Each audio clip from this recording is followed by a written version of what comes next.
ఈ జిజాన్ అనేది ఎర్ర సముద్రానికి దగ్గరలో ఉన్నటువంటి ఒక సిటీ కదా. సో ఈ సముద్రం కనపడేలాగా మేమైతే సర్వీస్ అపార్ట్మెంట్ తీసుకున్నాం. అండ్ ఇంకోటి పోర్టుకు దగ్గరలా ఉండేలాగా తీసుకున్నాం. ఎందుకంటే ఫార్సన్ ఐలాండ్ వెళ్ళడానికి పోర్టులో మనం బుక్ చేసుకోవాలి కాబట్టి పోర్టుకు దగ్గరగా ఉండేలా మేమైతే ఈ సర్వీస్ అపార్ట్మెంట్ అయితే తీసుకున్నాం. సో ఆ సర్వీస్ అపార్ట్మెంట్ ఎలా ఉందో ఈ వీడియోలో చూపిస్తాను. మేము తీసుకున్న రూమ్ నుంచి జిజాన్ పోర్ట్ అనేది చాలా దగ్గర, నాకు తెలిసి 1 కిలోమీటర్లా ఉంటుంది అంత డిస్టెన్స్. సో అందుకోసమే మేము ఏదైతే తీసుకున్నాం, మా రూమ్కి ఎదురుగా ఇలా సముద్రపు బీచ్ వ్యూ అయితే ఇలా ఉందన్నమాట. చూడడానికి చాలా బాగుంది. సన్ రైజ్ కానీ సన్సెట్ కానీ వ్యూస్ అయితే చాలా బాగుంటుంది ఇలా.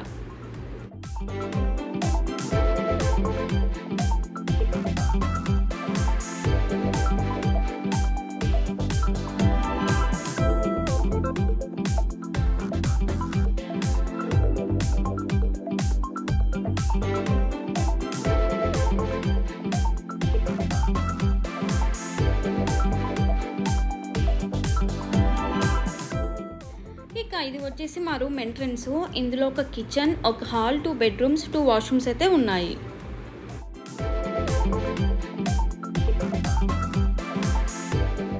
ఇక వంట రూమ్లో ఏమేమి ఇచ్చారంటే మనకు ఫ్రిడ్జ్ అయితే ఇచ్చారు, ఎలక్ట్రిక్ స్టవ్ ఉంది, వాడుకోవడానికి వెజల్స్ అయితే ఉన్నాయి, అండ్ ప్లేట్స్ కప్స్ అయితే ఇచ్చారు. మొత్తానికి బాగుంది.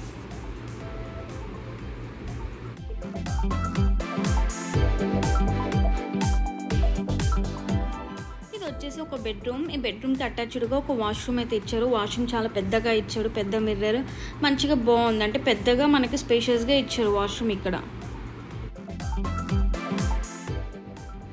ఈ బెడ్రూమ్లో మనకు టీవీ కూడా ఇచ్చారు ఒకటి ఇలా.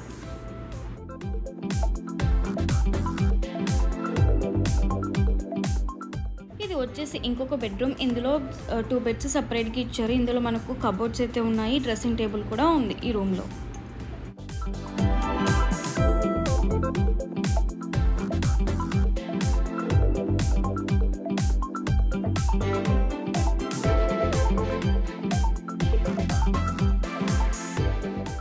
ఇక ఇది వచ్చేసి హాల్లో మనకి ఇలా సోఫాలు అయితే ఇచ్చారు, టీవీ ఉంది, డైనింగ్ టేబుల్ కూడా ఉంది హాల్లో.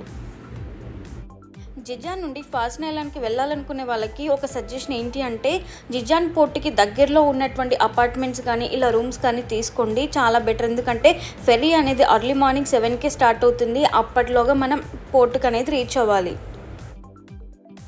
ఇక జిజాన్ నుండి ఆబాకు తిరిగి వెళ్తుండగా మధ్యలో మాకు ఇలా అన్ని పోట్రీ ఐటమ్స్ అయితే కనిపించాయి. దిగి చూసాము ఎంత కాస్ట్ ఏంటి అని. ఎందుకంటే రియాద్లో చాలా కాస్ట్, అందులో దొరకట్లేదు ఇవి.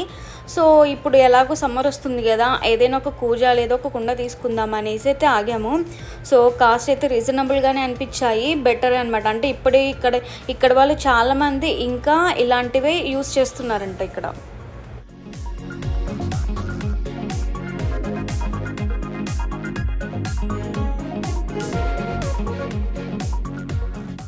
ఈ జిజాన్ మరియు చుట్టుపక్కల ప్రాంతాలన్నీ కూడా సారవంతమైన నేలలు ఉండటం వల్ల ఇక్కడ ఎక్కువగా మామిడి తోటలు, అరటి తోటలు ఎక్కువగా పండిస్తారంట ఈ ప్రాంతంలో.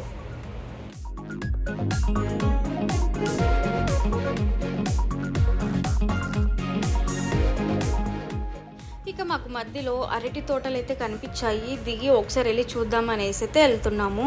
అన్ని మొక్కజొన్న తోటలు ఉన్నాయి, అరటి తోటలు, ఇంకా మామిడి తోటలు కూడా ఉన్నాయి చెప్పాను కదా. ఒకసారి వెళ్ళి చూద్దాం అక్కడ ఎలా ఉందో.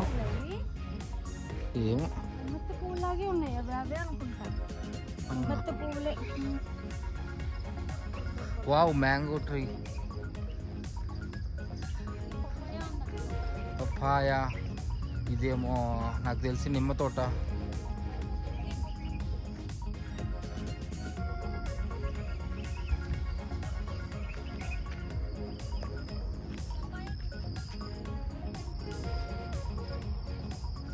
సేమ్ మన పల్లెటూరు లెక్క ఉంది.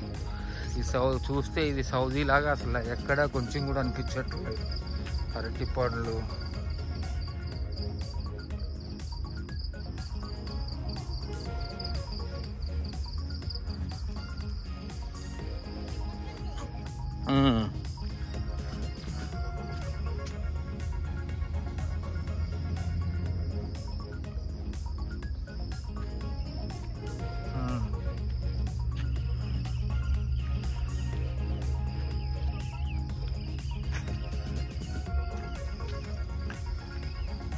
అరటి గెలలు కూడా ఉన్నాయి ఇక్కడ.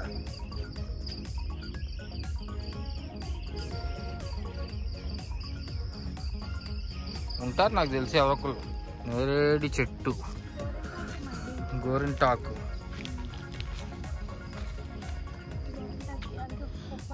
పప్పాయ. చూసారు కదా ఫ్రెండ్స్, ఈ వీడియో కనుక మీకు నచ్చినట్లయితే లైక్ చేసి మరికొంతమందికి ఈ వీడియోని షేర్ చేయండి. Thank you for watching. Bye bye.